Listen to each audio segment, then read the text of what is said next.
question. Do you guys have answers for the Mavericks, or are you guys kind of out of answers at this point? I mean, I like what we did in the second half. I like the way we came out defensively, and then and I feel like the offense takes care of itself when we play with that intensity defensively. So the thing for us now is can we have that intensity defensively for 48 minutes, and we're gonna have to do it if you want to win some games. What was your mindset when Quinn went to Eric Pascal? I thought it was great. I thought it was great to give them different looks, both for us and for Dallas. I mean, when I say for that, it was good for us to see how they're going to adjust to defending against 5 out and attacking against switching 1 through 5. And I felt like he gave us an edge defensively. And when I came back in the game, we kept switching 1 through 5, and I thought we were playing much better defense. They hit a few tough shots at the end, but and there's a few drives that we can clean up. But for the most part, I thought that we raised our level. Now we just gotta do it from the beginning and try to do it for 48 minutes. What was Coach's message at halftime, especially after the Mavs hit 17 threes? I mean, was this like all over again from last game with their hot shooting? I mean, we just had to. They made a few adjustments. They were setting some flares in the corners, and I think Bertans got 2 or 3 threes off that. So we just got to adjust, and I think for us is be able to adjust quicker on the fly on the court. We shouldn't have to wait until halftime and wait for them to hit like 3 threes. Doing that for us to adjust, we got to find ways to communicate better and be able to adjust on the fly. And if they're gonna surprise us one time, it can only be one time. It can be 3 times. Are there specific things in the second half that you feel like you can carry over? Just intensity. It's not even about like the basketball part. We have that. The talent, we have that. It's our intensity defensively, and once again, we can do it.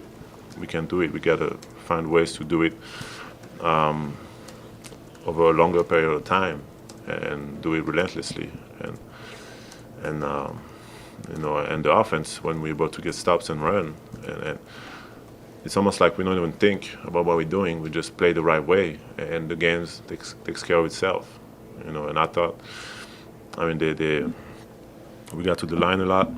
They were fouling a lot because when we're aggressive, it's hard for anyone to guard us. And then now we got to do a better job defensively. 126 points is too much in the playoff game. How can you guys get Brunson out of this rhythm? I mean, he's been playing great. I think just try to be more physical with him. Be more physical and maybe give him different looks. Tonight, I thought we did a better job than last game. I thought the shot that he hit tonight were a little tougher than the ones that he had on game 2. So just gotta keep making him work.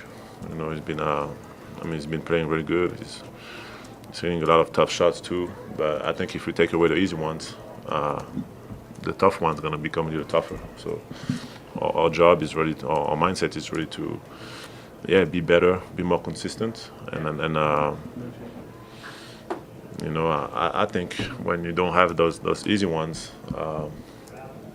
the tougher ones are a little tougher, and it goes for everybody. I mean, when you don't get fast break points, when you don't get free throws, all those shots get a little harder. Rudy, what's going through your mind as a traditional big man rim protector when guys aren't challenging you? Instead, they're raining from downtown, and I don't think I'm a traditional big man. I mean, you can pull up the stats of me guarding guys on the perimeter, and you might be surprised. No, more so right there scheme of not going. I mean, that's to the rim and shooting from outside. That's the best card they have. They should play it. I think for us as a team, we know that it's a different game when I'm guarding a non-shooting big than when I'm guarding some shooters.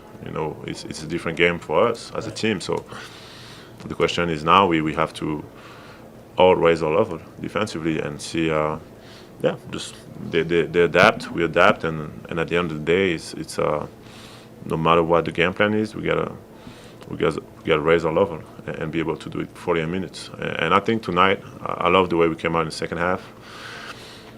I mean, we were right there. We were down 17 at halftime, and we came back, I think, down 1.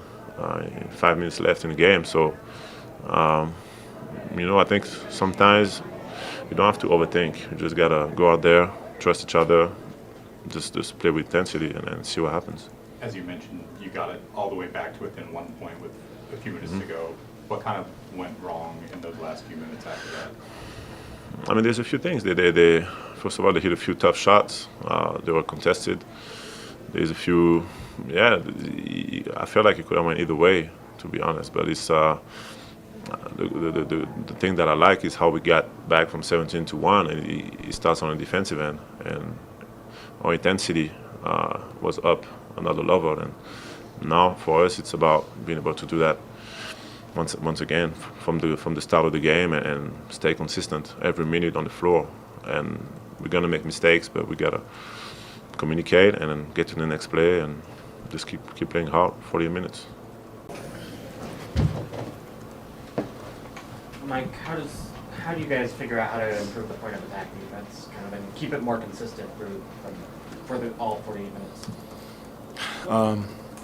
Honestly, it's it goes back to, like, when you're in high school, college, you do shell defensive drills where you have to help the helper and you have to rotate, you have to be active, and it's as simple as that. Like, I really do think that it's not some magic scheme.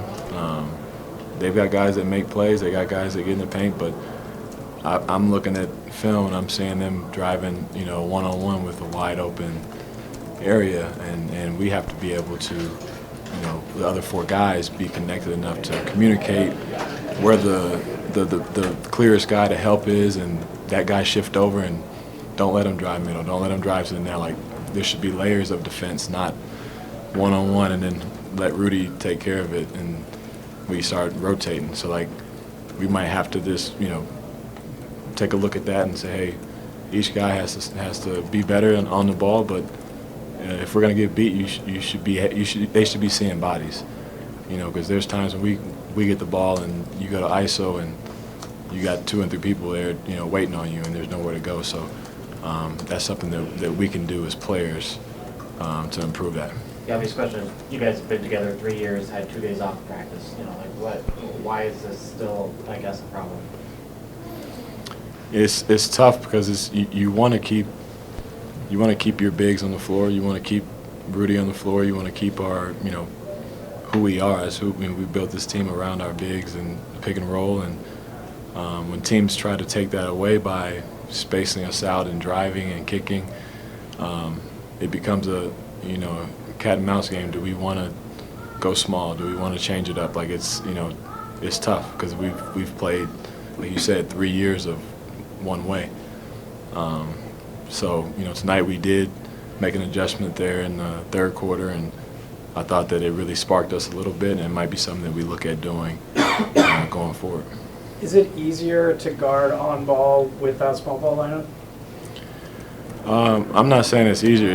Like I said, those guys are really good, but it's more obvious where the help can come from. Like, when you're trying to put our big in a certain spot or a certain player on a certain matchup, it becomes, you're thinking too much and trying to, out scheme it a little bit.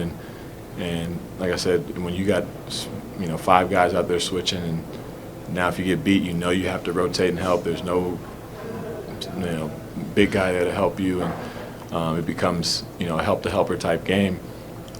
You become a little bit more active, and it's something that we got to get used to doing quickly, whether that's tomorrow in practice and going over something like that, like taking a look at it, because what they've been able to do is try to space our bigs out and make the floor open.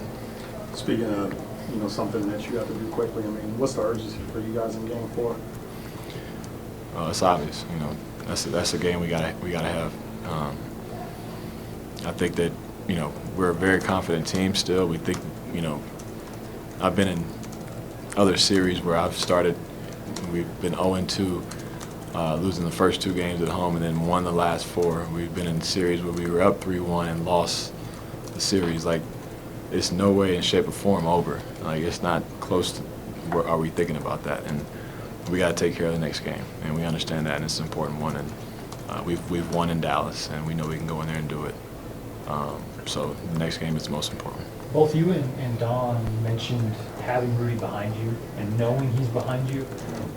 As a perimeter defender, do you think that adds any sort of complacency, or where do you think the breakdowns are coming from? Is that anything to do with it, or is it more of a physical issue? I honestly, I think you get too reliant on that. He is, DPOY multiple times for a reason. We've funneled everything to him for years, and that's who we are. That's how we've built our defense. And as guards, it can be like that sometimes. You're guarding, and you just know that he's back there, and if you're forcing a guy a certain way to try to force him to Rudy, and all of a sudden he's not there on that particular play, or he's not in the game, because it's just what you've been drilled, and it can be difficult. It can be difficult to try to switch on and off, because I don't think it's a physical thing. I think I can guard. I know Royce can guard, House can guard. Like, you can go on the line and we can slide our feet. We can stay in front, multiple dribbles, but we just have to be able to get back to like high school, like help each other, like be active. You mentioned the intent of funneling guys to Rudy. How do you balance that with staying in front of guys so that they're not breaking down into the paint? I think it's to the point where you don't rely on him. Like, you just guard. Like, no scheme, no nothing. Like, you guard your man, like you're playing one-on-one, and you rely on the next guy to help you if you get beat. Not, I'm going to just sell out one way and let him drive downhill and into Rudy to, because those guys out there are making plays. They're finishing in the paint. They're making, the right reads in in those areas. So we have to change something. We can't sit there and continue to hope that big fella's gonna save us, because it's on us as the perimeter defenders to keep them out of the paint. Ultimately, what does it feel like Dallas is doing best? Really, they're playing really hard. They're playing really hard, and they're spacing the floor really well. And a lot of those guys came in and have given them great minutes, and they've taken advantage of the way we played defense on them in certain segments of the game, and we're ready to play. Like Green coming in, knocking down shots, and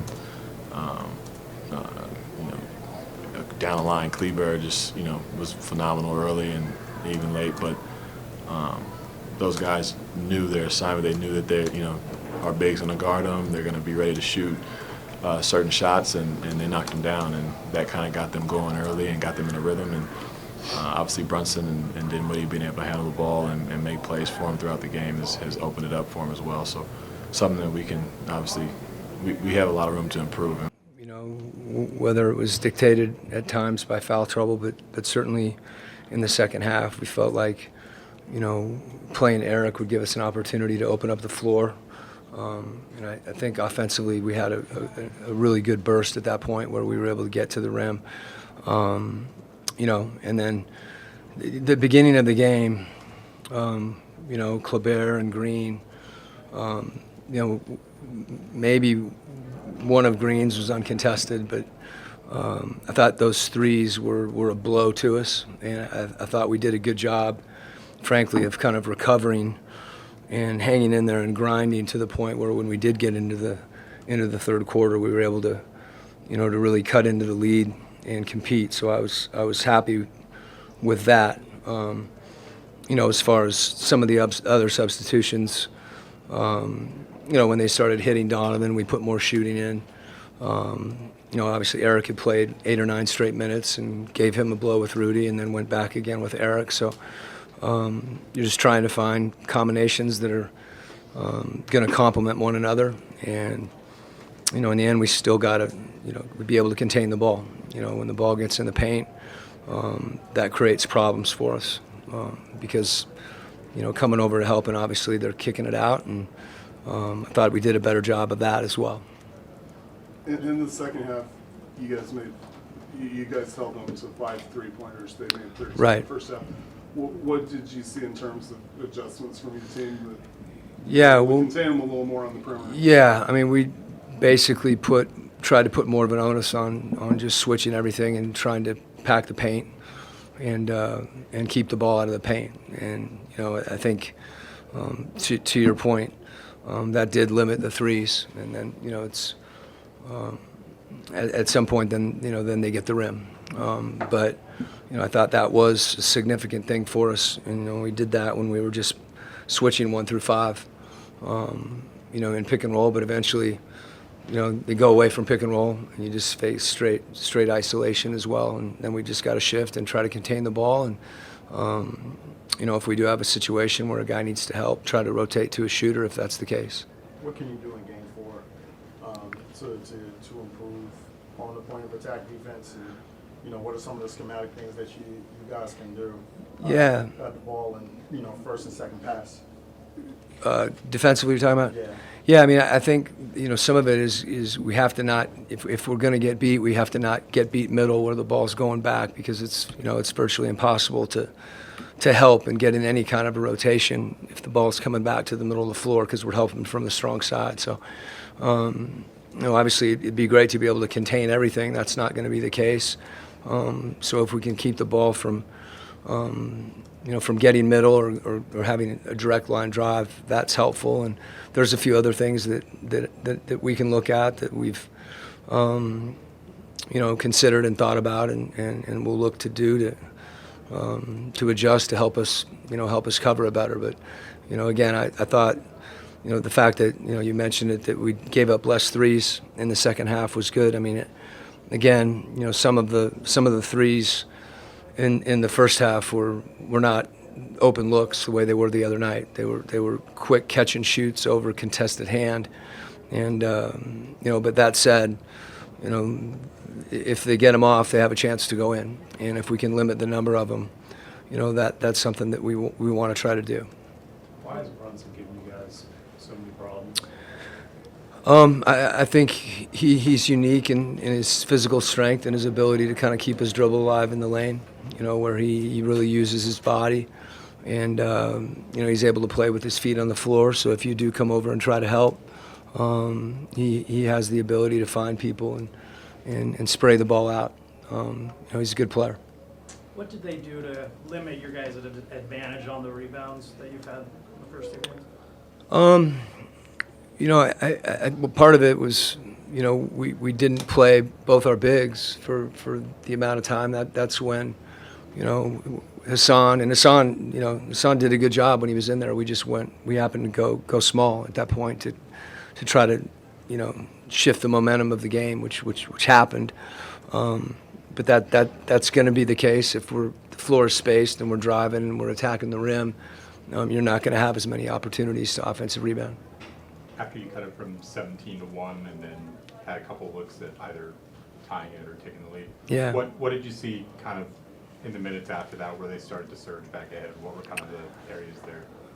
Well, I mean, when you expend a lot of energy, to cut a lead and to get to the point where you were, and as you said, we couldn't get a couple things to fall that may have, given us another lift, taking the lead. But it really wasn't anything different than the course of the game, where guys were driving the ball and we were trying to make plays and keep them off the rim and contest the shot. They've hit a few. There was one time Rudy switched on to Brunson and got him to take a 15-footer contested over 7-1, and he made it. But our margin for error was pretty small at that point. So.